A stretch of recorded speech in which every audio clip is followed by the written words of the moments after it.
And a good free agency Tuesday morning, everybody. You got your Mac and Mac guys here on Birds 365. When we signed off 22 hours ago, we knew there was going to be activity. We knew the Eagles were going to be involved. Didn't know they were going to make as big 3 deals as they did, and one specific one at one specific position. Yeah, you could have knocked me over with a feather. But as I said last night on WIP, and you say it all the time here, Johnny Mac, that oftentimes Howie Roseman likes to zig when other people are zagging. And I would like to say that given Saquon Barkley a 3-year, $37, almost $38 million deal was a zig, but there were other backs in the league who got paid yesterday. Yeah, so it's like how about that? A collective zig by the National Football League. Nobody really zagged and stayed the course and said, we're not going to pay running backs. Other teams did, but the Eagles did it at the very top with Saquon Barkley, something that had been rumored for weeks here in Philadelphia, that Saquon and the Eagles were infatuated with each other. I always thought that the price tag was going to be too big. It ended up not being.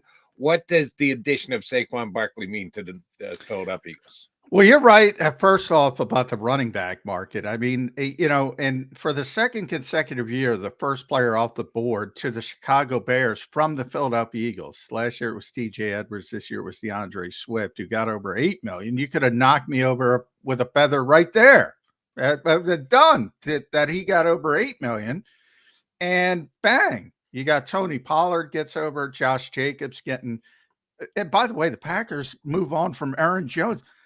That guy was unbelievable down the stretch last year. There were some questions, and then the Eagles with Saquon Barkley. So, look, I didn't see it coming. I'll be the first to raise my hand. And a lot of people like to play gotcha and say, McMullen got that wrong. Yeah, I got it wrong. I'm 100%.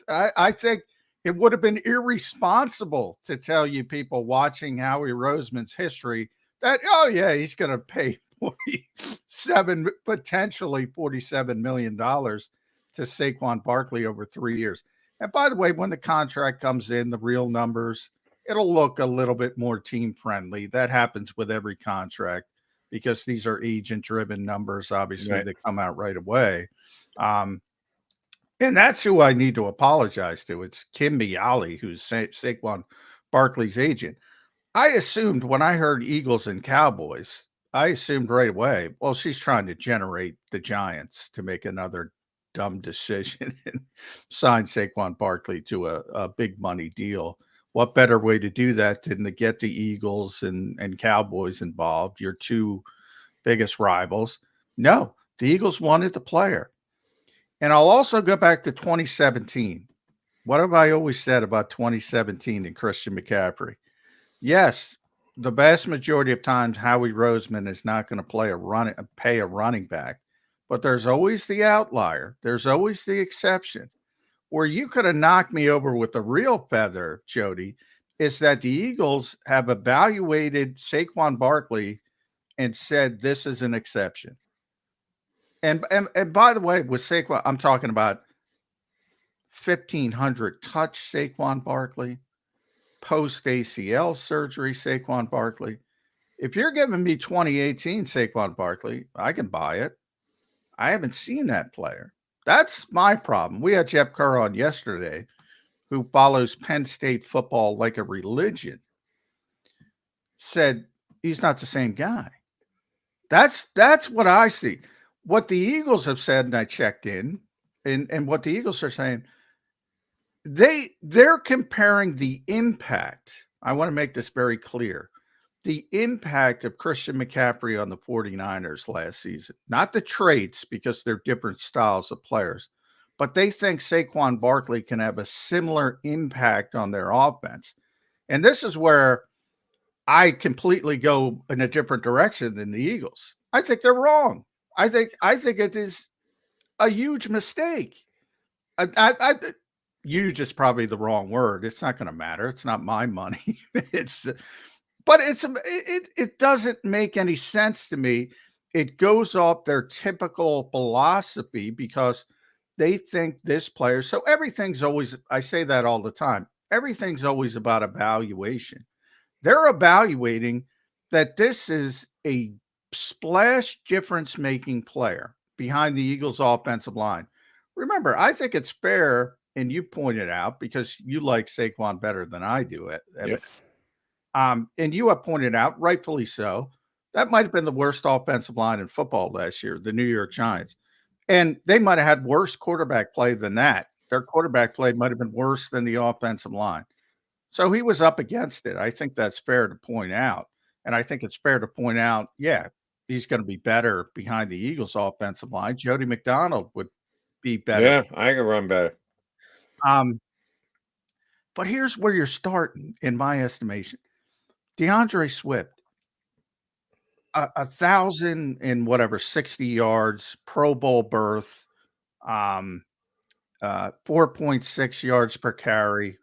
The year prior, 1,260 yards, Pro Bowl berth, 4.9 yards per carry. Miles Sanders. That's your floor with this offensive line. That's your floor with this offensive line. How much more production are you going to get than that? How much more production than you even want? Because is he going to get 1,500 yards? Are you going to make this a run-first offense, which Eagles fans might like, but I don't think Jeffrey Lurie would like, and take opportunities away from A.J. Brown and Devontae Smith and Dallas Goedert? How much are you where's the production coming from? Where's it going to get better? Now, the one and ironic aspect the Eagles haven't had, other people made a big deal out of this.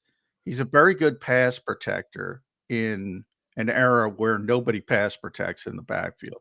And I've talked about that in the past. That's a bigger deal than people realize.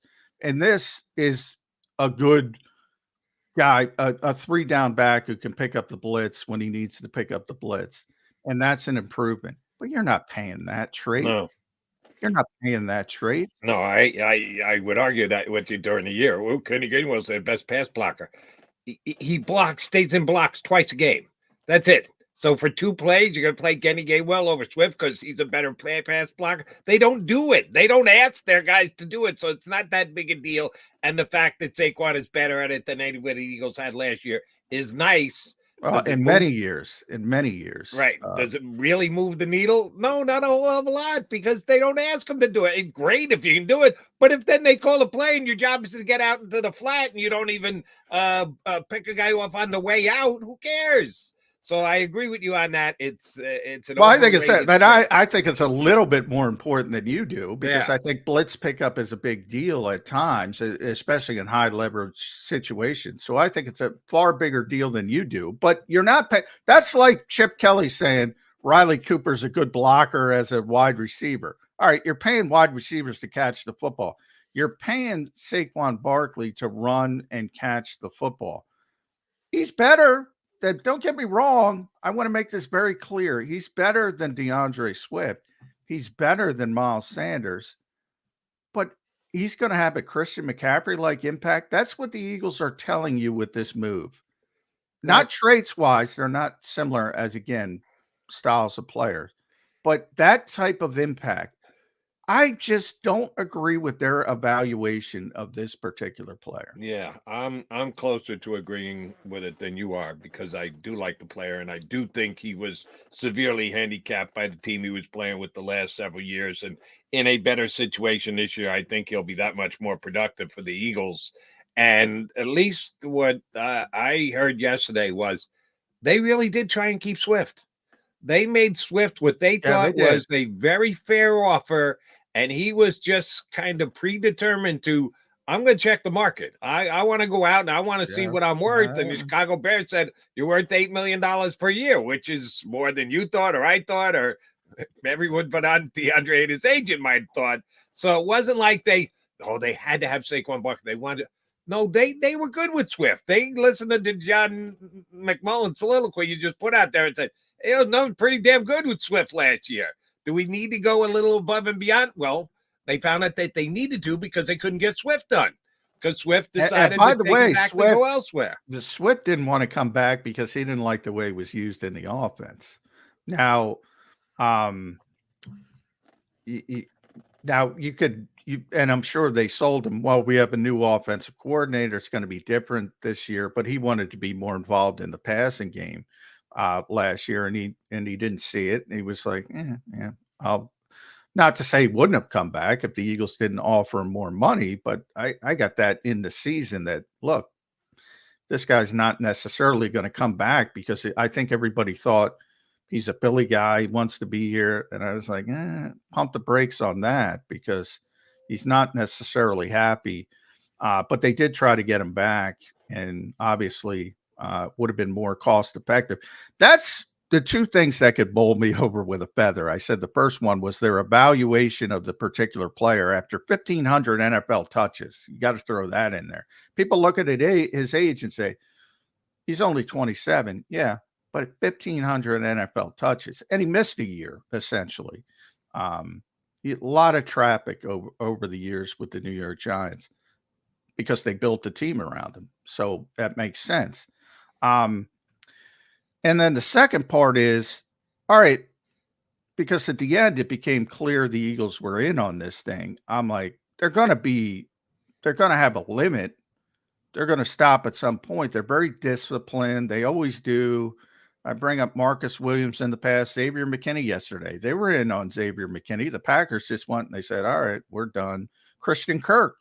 They wanted Christian Kirk a couple years ago, and he got overpaid. The Jacksonville tax, I called it at the time. He's turned out to be a very good player for them. They had to pay more because they were a bad team, bad organization. The Eagles are like, Godspeed, good luck. And it's actually worked out well for Jacksonville. They tend to bail out on these things when it gets too crazy.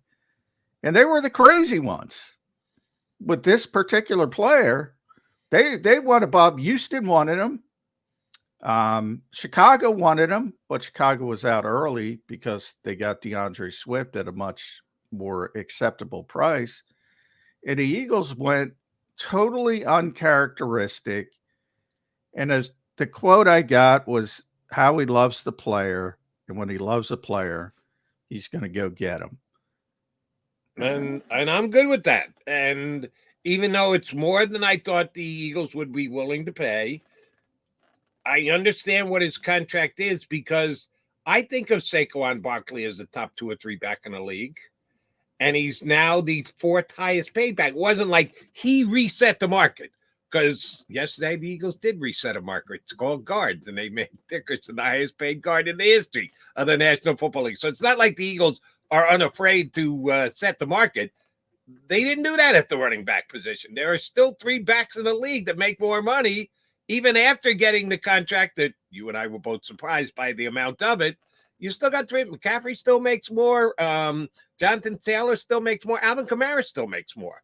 And that's average annual value, which there are a lot of different ways you can interpret a contract. So once we get all the down and dirty details of the Barkley deal, which we don't have yet, then we'll be able to compare it to the other ones. But just on average annual value, he's 4th highest paid in the league. I think he's a top 4 back. You want a top 4 back? You pay for a top 4 back. They did. And I think, yes, he'll be better than DeAndre Swift was or Miles Sanders was. So if you want to, the league itself kicked the bar up yesterday. Eagles had part in that by giving Barkley the I mean, that'll be the thing. And by the way, I hope I'm wrong. I hope the Eagles got it right. I hope Jody McDonald's right. I hope he is a top 4 back. I've seen no evidence of that. None.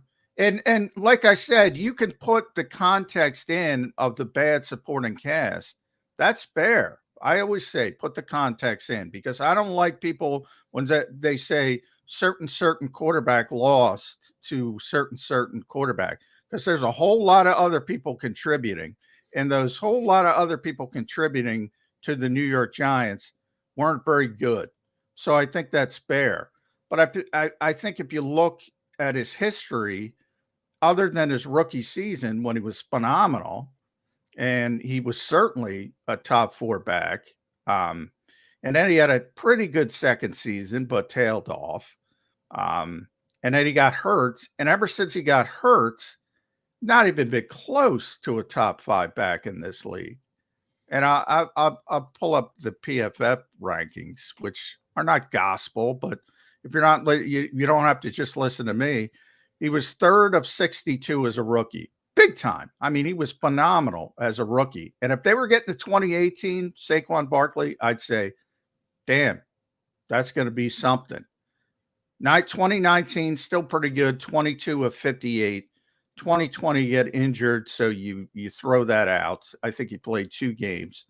2021, 58th of 62.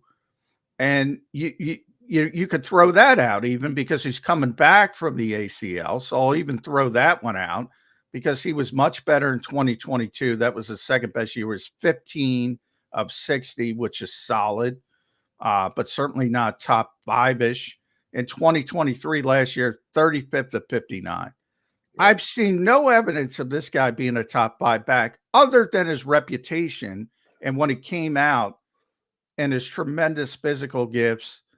And again, that was pre-ACL surgery. Well, and I'm not buying into the Jeff Kerr. Oh my God, since he got the ACL, he's just not the same back. No, he's playing behind bad teams, bad lines, bad quarterback play. You and I have said this way too many times on the show. What's the first thing a DC does when he gets to Monday and he starts to plan for the next opponent? What's the number one thing we have to stop? It's been Saquon Barkley for years with the New York Giants. No one else gives you any pause if you're facing off against the New York Giants. If you're a defensive coordinator and you're facing the Giants on Sunday, all right, how are we going to stop Saquon? What are we going to do to slow down Saquon? How do I have to situate my players so we don't get beat by Saquon? And then you figure everything else out because it's Daniel Jones and a lousy offensive line. I'm putting a lot of stock into the fact that he played. Well, you have to, and I don't blame you because you have to. There aren't a lot of comps, and there's never an apples to apples comp because there are very few teams who build teams the way the Giants did, and the Giants made a mistake. I think we can all acknowledge that. Not mistakes, not mistake as in singular. Mistakes for years. Well, they couldn't do it. They set forth a plan and then completely botched it. Yeah, and it wasn't because they took Saquon Barkley. It was the botching of the plan. It was everything else. Well, no, I think the plan to build the foundation on a running back in the modern era is a poor plan. That's what I'm saying. Not many teams do it. Yeah, they've made a ton of other bad decisions. There aren't a lot of comps. The only comp I can come up with is Tennessee, who built the foundation on Derrick Henry. And they didn't win, but they won a lot. They didn't win a Super Bowl. And he's proven to be a top 5 back consistently over the years. Now they've made better decisions. They've had better players around them. So again, it's never an apples to apples comparison, but that's the only other team I could come up with. And Derrick Henry, I'll pull him up, 2 of 62, 7 of 58, 1st of 70, 17th of 62, which was his low water mark. 7th of 60, 3rd of 59 last year. Consistent production. That's been a top 5 back for a very long time. Now, I wouldn't advocate the Eagles sign him either because there's too much tread off the tire there. Yeah, I don't get it. I don't get it a little bit. Now, McCaffrey, and situations are different because McCaffrey meant nothing to Carolina because they're a disaster.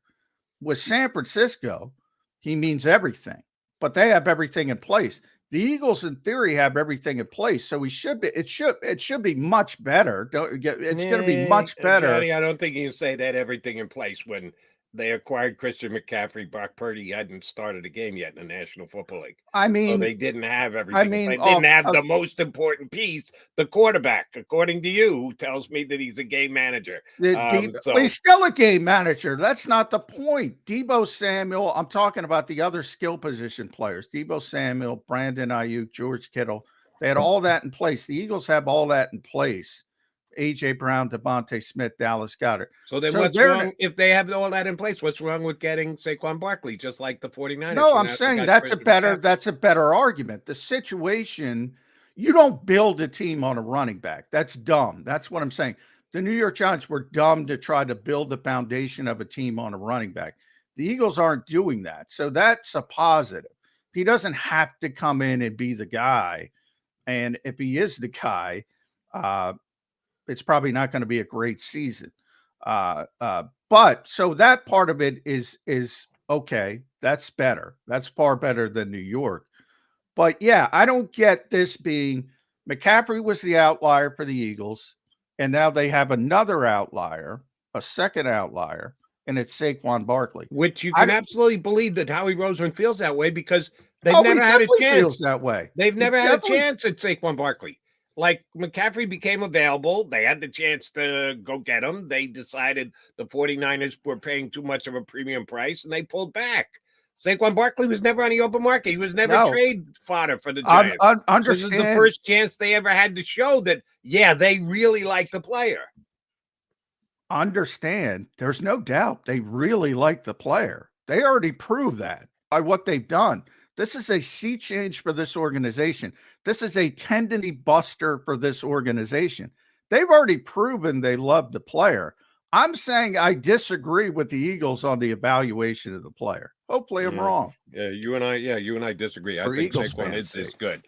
I'm just surprised that they made the jump and made the jump as high as they did. I didn't think they would get to that kind of number for a running back. So yeah, that takes me off guard. But now that they've done it, I'm good with it. I think Saquon Barkley is going to be dynamite for the Eagles. All right, quickie timeout. We get our first guest up, a guy who's been covering the Eagles for a long time, and will certainly remember the name I'm going to bring up when we discuss Bryce Huff of the Jets coming to play the Philadelphia Eagles, a guy who I'm going to comp him to that I know Les Bowen knows quite well.